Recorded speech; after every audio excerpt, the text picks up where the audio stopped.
हर इंतखाब से पहले हम धमाके क्यों होते हैं, भारतीय अवाम का सवाल। यशवंत शिंदे के मुताबिक बीजेपी ने इंतखाबी फायदे के लिए धमाके कराए, जबकि भारतीय तजियाकारों का कहना है कि बीजेपी कमजोर पोजीशन पर है और मजीद धमाकों का खदशा मौजूद है। सहाफ़ी शालिनी शुक्ला ने बताया कि बीजेपी दबाव में आते ही पाकिस्तान पर इल्ज़ाम लगा देती है।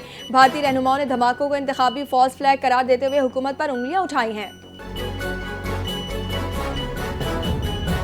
इस्लामाबाद में G11 कचहरी के करीब गाड़ी में सिलेंडर धमाका, 3 अफराद जख्मी, अस्पताल मुंतकिल। इलाके में खौफ और हरास, फायर ब्रिगेड की टीमें आग बुझाने में मसरूफ। पुलिस के मुताबिक धमाके के नतीजे में गाड़ी में आग भड़क उठी।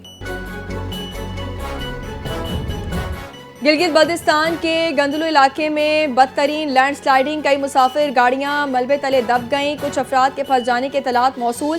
गिलगित के चलास अस्पताल में इमरजेंसी नाफिज। तर्जुमान GB हुकूमत फैजुल्लाह फिराक के मुताबिक वज़ीर आला ने वाक़े का नोटिस लेते हुए सेक्रेटरी दाखिला को रेस्क्यू ऑपरेशन फौरी तौर पर तेज़ करने की हिदायत की है।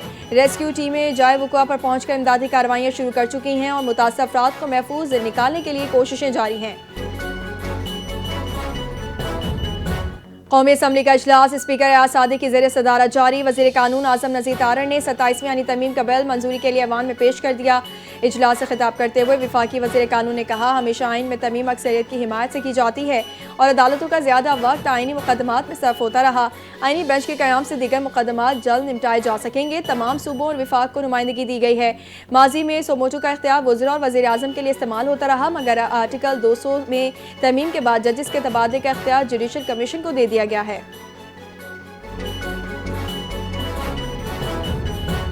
कौमी असम्बली के इजलास में बैरिस्टर गौहर का 27वीं आइनी तरमीम पर शदीद तहफ़्फ़ुज़ात का इजहार। कहा, हम आइनी तरमीम को तस्लीम नहीं करते।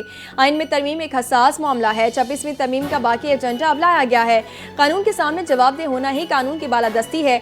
उन्होंने 27वीं तरमीम को बाकू तरमीम करार देते हुए कहा कि तरमीम के बाद जमहूरियत बराए नाम रह जाएगी। आइन मुक़द्दस जिम्मेदारी है, आज इससे बेईमानी की गई। आज जमहूरियत के लिए सोग का दिन है। वज़ीर आला पंजाब मरीम नवाज का ब्राज़ील में जारी COP30 कॉन्फ्रेंस के मौके पर पाकिस्तान पवेलियन के इफ्तिताही तकरीब से खिताब।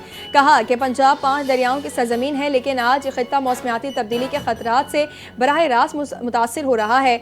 मरीम नवाज ने कहा कि मौसमियाती तब्दीली अब महज एक पेशगोई नहीं बल्कि एक हकीकी और मौजूदा खतरा है। पाकिस्तान उन 10 ममालिक में शामिल है जो मौसमियाती तब्दीली से सबसे ज़्यादा मुतासिर हैं। सूबाई हुकूमत ने 26 लाख सैलाब मुतासिरीन को रेस्क्यू किया और उन्हें मुमकिन मदद फराहम की। मौसमियाती तब्दीली से निपटने के लिए सबको मिलकर काम करना होगा। वाना कैडेट कॉलेज पर खवारिज के खिलाफ सिक्योरिटी ऑपरेशन जारी। तीनों खवारिज अफगानिस्तान से हिदायत लेकर कार्रवाई कर रहे हैं। हमलावर एक अलग इमारत में छुपे हुए हैं। ऑपरेशन तलबा की हिफाजत को मद्देनजर रखकर महारत से किया जा रहा है। कॉलेज के तलबा को किसी किस्म का नुकसान नहीं पहुंचने दिया जाएगा। सिक्योरिटी फोर्सेज ने ऑपरेशन को मुकम्मल मनसूबाबंदी के तहत अंजाम दिया। सिक्योरिटी ज़राए ने वाज़ेह किया कि आखिरी दहशतगर्द के खात्मे तक सिक्योरिटी फोर्सेज का ऑपरेशन जारी रहेगा।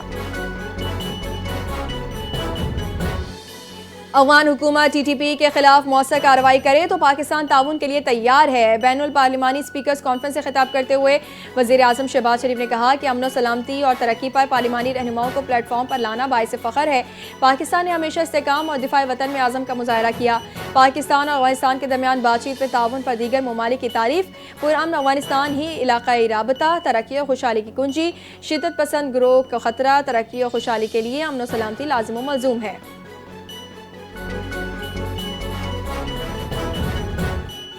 पाकिस्तान मुस्लिम लीग नून के सेनेटर इरफान सिद्दीकी इंतकाल कर गए। नमाज जनाजा आज से पहर 4 बजे अदा की जाएगी। 2 हफ्ते से अलील थे और इस्लामाबाद के निजी अस्पताल में ज़ेर इलाज थे। इरफान सिद्दीकी सेनेट में मुस्लिम लीग नून के पार्लिमानी लीडर और मुस्लिम लीग नून के सदर नवाज शरीफ के करीबी साथियों में शुमार होते थे। सेनेटर इरफान सिद्दीकी मार्च 2021 में सेनेट के रुकन मुंतखब हुए थे।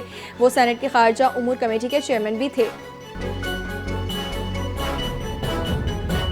सदर आसिफ अली जरदारी और वज़ीर आज़म शहबाज शरीफ का सेनेटर इरफान सिद्दीकी के इंतकाल पर गहरे रंज व गम का इज़हार। सदर आसिफ अली जरदारी ने कहा कि इरफान सिद्दीकी की जमहूरियत के लिए खिदमत हमेशा याद रखी जाएंगी।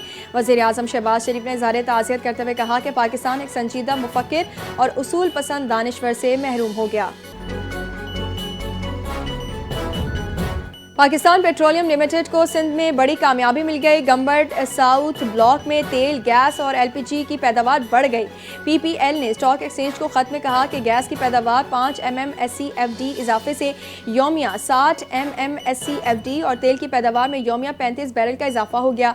LPG की पैदावार 1 मीट्रिक टन योमिया तक हो गई। गंबर्ड साउथ ब्लॉक में PPL का 65% वर्किंग इंटरेस्ट है। गंबर्ड ब्लॉक में गवर्नमेंट होल्डिंग प्राइवेट लिमिटेड का 25 और एशिया रिसोर्सेज का 10% हिस्सा है। और सऊदी वज़ारत सेहत का अहम ऐलान, ड्रोन से हज में अद्वियात और खून के नमूने मुंतकिल किए जाएंगे। रिवायती गाड़ियों का वक्त कम, 5 से 10 मिनट में मुमकिन। सऊदी वज़ारत सेहत का जदीद टेक्नोलॉजी से तिब्बी सहूलियात में इनकलाब। तमाम हाजियों के लिए गर्दन तोड़ बुखार की वैक्सीन लाजमी। मुतादिदी अमराज की रोकथाम और आज़मीन की सेहत का तहफ़्फ़ुज़। कुछ ममालिक के लिए मखसूस वैक्सीन भी लाजमी करार।